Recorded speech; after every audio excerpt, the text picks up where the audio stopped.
and welcome to Decision Makers, the show where we dig into what it takes to run a town. This is the first episode of Season 2.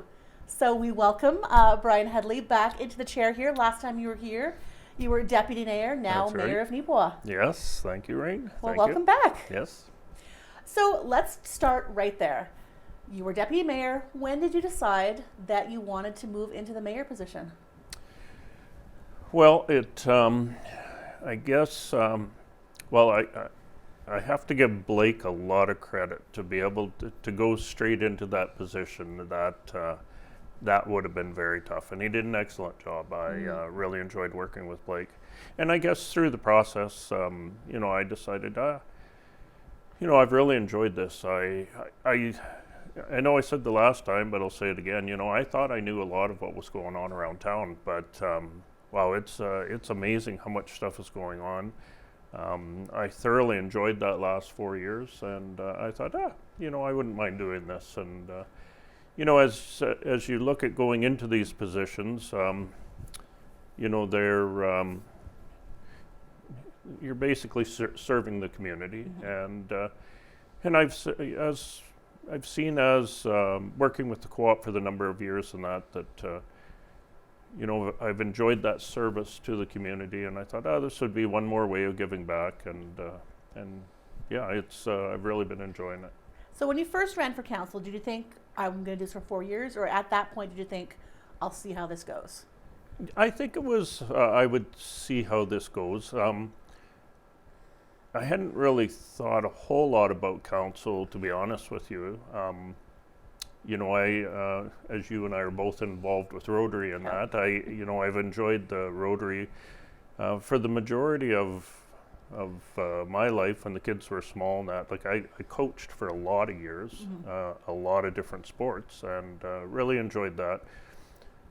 And so then, as time went on, you start thinking, well, what else is there that I can do in the community to, try and stay involved with church and stay involved with Rotary, and this has been a real eye opener, because it gets you onto a number of different committees, a lot of different. You meet a lot of different people throughout your time on council and that, and it also positions you into meeting a lot of people from the provincial government as well, and I've really enjoyed that. There's a lot of very intelligent people doing a lot of great work for the province.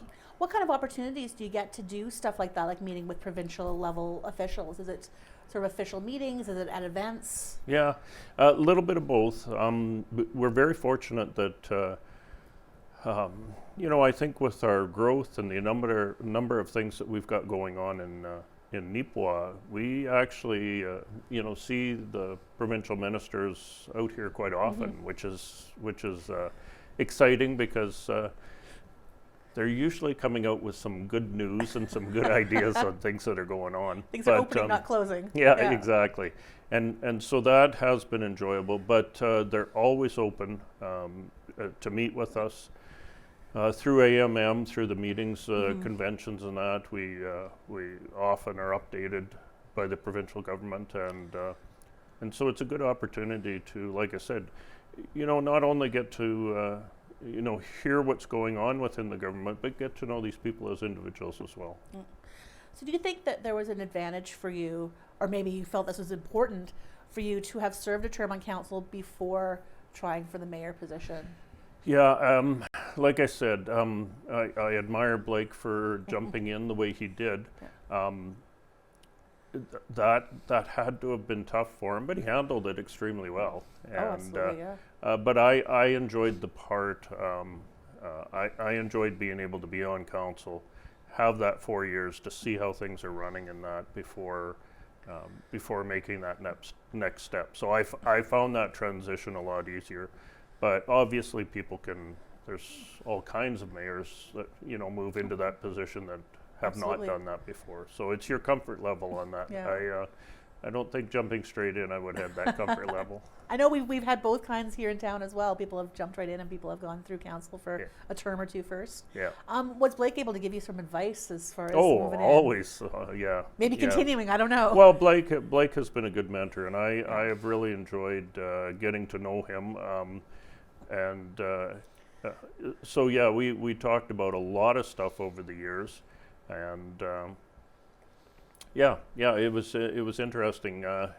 You know, I've this is my 40th year with the co-op, and so you know, as you go through that, you think that you've learned a lot of things in that, but I sure picked up a lot from Blake. He's a good guy. So what are the differences that you're finding in your role within the town, having progressed to this level? Well, you know, it's funny because the town operates very similar to the co-op. You know, we have our boards, we have our council, we have operational policies, and there's a lot of similarities. So that really helped me, because then, you know, as you're going along, you find that things are very similar. How you work with people, the kind of just communication and that in general. So I found that to be a real advantage. And in the council group that we have, like, it was nice to be able to retain 4 or 5 of us, you know, from the last council. The amount of experience that a council can lose, like if you change over the entire group, that's you sure better have a very strong administration, because you lose a wealth of information there. So having been 5 of us stayed on and 2 new, and then, you know, really, Councillor Pottinger is not new. She's returning, returning, and certainly Councillor Sisley. That well, I've known Yvonne for years, and she was a real great addition to the team as well. But having that core group that have been together for 4 years, that was very nice very nice and very helpful to have as well. I mean, certainly we've seen just next door in Westlake Gladstone, they had I think 100% turnover on their council. Yes, so that I'm really feeling very fortunate in our situation here, and not to take away from down there. You know, they'll pull it together. Oh yeah, there's good people down there, and but it just takes a that little road. bit longer. Yes, it's definitely a harder road. And it's interesting with our council this time. It's the first time in the history of the Neepawa Town Council we've had gender parity on the council. Has that changed the dynamics at all of the council? You know, you know, I guess I never really even recognized that. That's interesting you say that. I have worked the majority of my career with females, through the administration and that, and so I guess I don't even notice that as I'm going along, which is good. But has it changed? I don't think so. Like, we have a lot of our administration are ladies, and so it's just no. I think if you're used to working with a lot of ladies, it's just, you know, that's just normal. That's certainly probably more representative of the population now. Definitely that would be. Yes, you're right on that. And certainly the transition of council is aided by the fact that I think we retained all of our administrative staff. Yes. Oh my goodness, that's we have a tremendous staff there. I have a lot of admiration for the group. I have a lot of admiration for our CAO, who leads the group, and so it you know, that just makes it not only it's good for them, because a lot of the work, a lot of the projects that are ongoing just continues to go on seamlessly. So many of us that were involved with the decision making before are still there. So it's you know, for myself, this by the time I get through this term, that'll be 8 years. It's been very seamless. It's been it's been a really great group to work with. No, I'm sort of in my, I would say, second year of covering council activities. And it was really interesting watching the transitional meetings of council, because one of the first things that you have to do immediately upon election of the council is you are deciding on committees, you are deciding on deputy mayor. What sort of process goes to those decisions for you? Well, again, thankfully for having the past 4.5 years with the group that we had, you learn to see a lot of strengths from the different individuals, I've known Lisa and Yvonne for years. I myself have been in the community 25 years, so I've known the ladies for a long time and also knew the strengths that they brought. Yeah. And so it wasn't, I won't say easy, but it was easier to pick out the strengths of each of the people that you know and move them in the directions that you think that they would grow in and that they would do well in. Yeah. And at this point, I would say, yeah, a lot of that is ongoing. We, there seems to be a really great dynamic again with this council, and it's a real team group. A lot of teamwork together. Yeah. And certainly people sort of shuffle roles as the new council comes in. Yeah. Do you sort of get input from your new councillors as to what they're interested in participating in? Oh, yes, definitely. At the start, talking to, talk to everybody and kind of get a feel of areas that they have a real comfort in. So it looks at not only looking at their strengths, but also, where their interests lie as well. Yeah. So, and then with Deputy Mayor, the group was fairly quick to point out that there was someone senior within the group that they all looked towards that would be a good role on. So definitely Mr. Parrott was the right person for that role. So that worked out well. Certainly not a surprise to see him in that role after all the years he's put into this town. Yeah, actually, the way we were doing the nomination, he didn't realize that he was making the motion, but it was to put him in as deputy.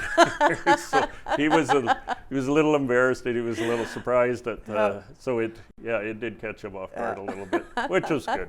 We all had a good laugh over it. So it's what 4 months after the election now. Yeah, it must be. We're sort of got of settled into what we're doing now. So what do you think in the town right now are sort of the biggest issues that we're confronting, that we're having to deal with? Well, there's numerous issues. Like I knew going into our elections and that. The town has the residents have a real desire to see streets and sidewalks and that upgraded. And so understanding that, but we also had the wastewater plant to be completed, and there's been so many projects that we've been working on, and so many that have to be finished off.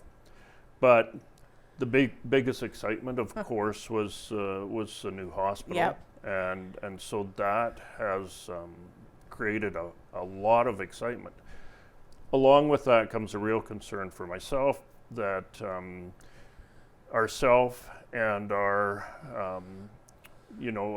area partners in that have to come up with $6 million. And for a small community and surrounding area, that is a lot of money. Yeah, and some places that's pocket change, not here. Exactly. Yeah. And so the downside of that is I'm going to have to spend my term on saying we have to come up with this money. The hospital is the priority, and that's going to take away with some of the things that we ideally had on the plate and wanted to get accomplished over this next 4 years, and so it's a trade-off. Many people, myself included, Tanya and I even talked about when we headed into retirement in the next number of years. When we think about healthcare and that, is Neepawa the right place for retiring? Or do we need to look at a little larger center? And so we talked about it. But my family group surrounds Neepawa and area. Tanya's family group is pretty much all here, and so at the end of the day, it was we don't want to leave here. But as you get older, you start thinking about healthcare. Yeah. So getting this hospital was just not only for us, but for a lot of people. That's just that that just completes the community. Yeah. This is the place people can retire and they know that they're going to be looked after here. So that is such a big priority, but again, it takes away from some of the other projects that we know are priorities and we know that they need to be done, but I always come that the pie is only this big, and how you slice it is, the pie doesn't get bigger. No, you don't so get another pie. No, so that part will be disappointing. I know there's a lot of needs in the community, but healthcare is one of the top needs. Yeah, I don't think anyone would really argue with you on that one. No. But then that's sort of a good point, because with the rate at which Nipawin has grown, continues to grow, how do you balance these new projects with maintaining the infrastructure we already have?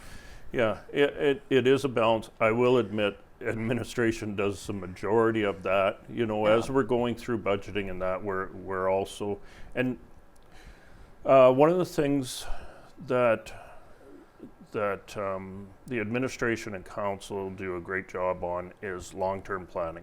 So although some of these have come in, like you think in the last, just in the last few years, we've done the wastewater plant, we've got it partly completed, we've water reservoir,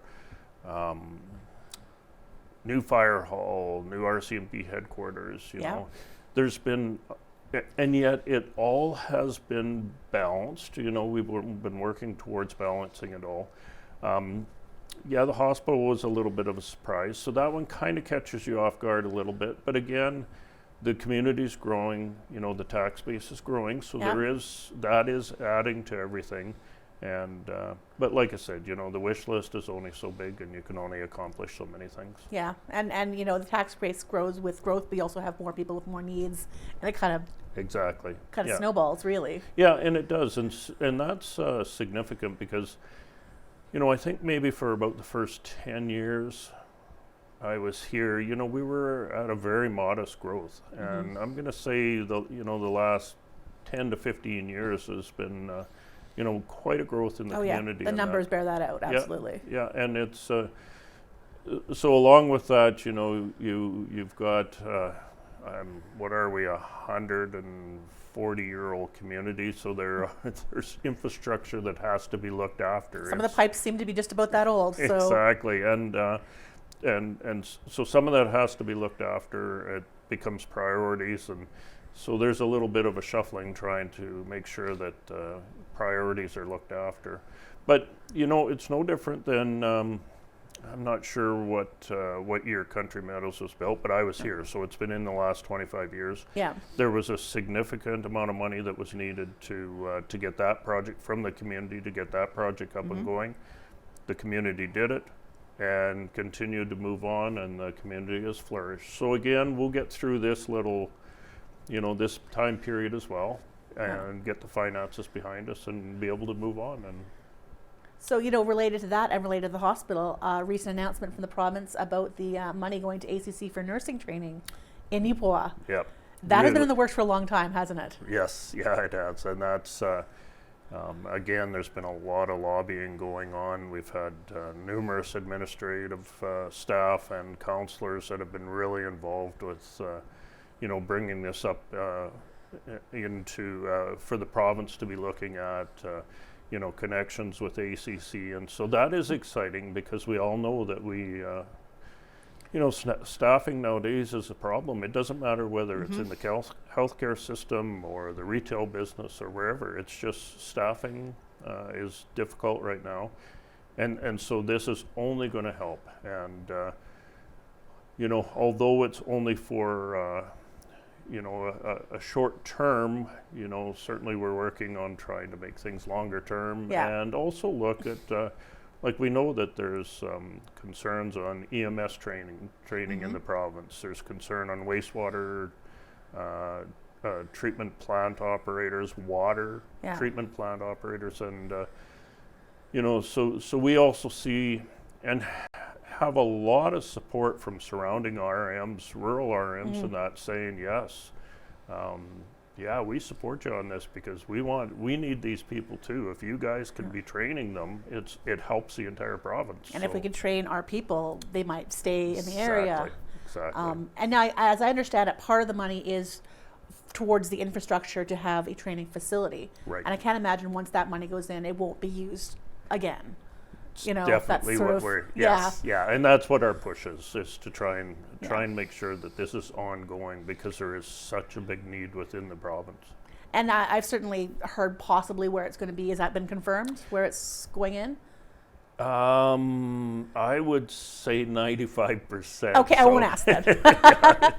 Once it's Yeah, confirmed, so we'll talk about getting it. very close. Okay, yeah.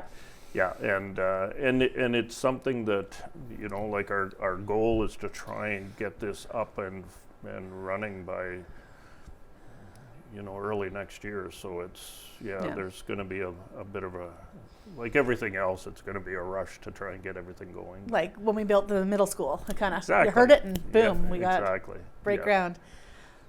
Now, recently we've seen a lot of the businesses, maybe not a lot, but certainly more than we've seen in the past, from the downtown area need to grow, expand, moving out onto the highway, Yeah. which is leaving some gaps on our main streets. What do you want to see sort of happen Well, in our downtown area? Again, going back over the last 25 years, you know, I've seen Mountain Avenue just kind of, there's been, I don't know what you want to call it, ebb and flows where, you know, there was periods of time when things were mostly full. There was periods of times when there was opening. I think the big thing to remember that, you know, as businesses do find that there's opportunities on the highway for growth, and that there's all kinds of different types of businesses for downtown areas, and when you start looking in larger centers in that Brandon or Winnipeg, and that it is a bit more work on keeping the downtown core you know, up and running. So, you know, it ends up becoming, I think in a lot of places you see there's a lot more professional businesses, and that, you know, people have offices, that Yeah. type of offices in downtown. And so it'll be no different here. Yeah. As the community grows, it's we'll find some of the same struggles that even some of the major cities have, you know. Yeah. And I know Neepawa is not necessarily known as a particularly walkable town. I mean, it's beautiful, but it's not.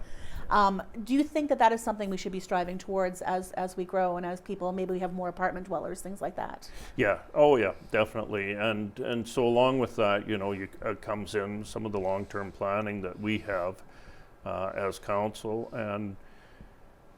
and certainly, you know, transportation. You're right. You know, a lot of people struggle with the fact that you know, drainage is an issue in the community.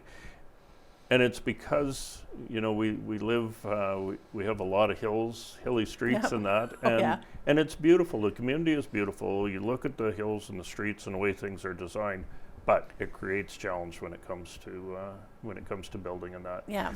And then along with that comes, you know, you're right. As a community, we are spread out, you know, fairly significantly. So there are challenges for getting around in you know, that way as well. And we certainly aren't of a size or anywhere near a size we need public transit by any means. No, that's right. But it would, you know, I've been here long enough to see the odd taxis come and go sort of thing. It would be nice to see that service be able to thrive within the community. Yeah. That would be nice to see. Especially maybe as the hospital goes out on the highway there as well.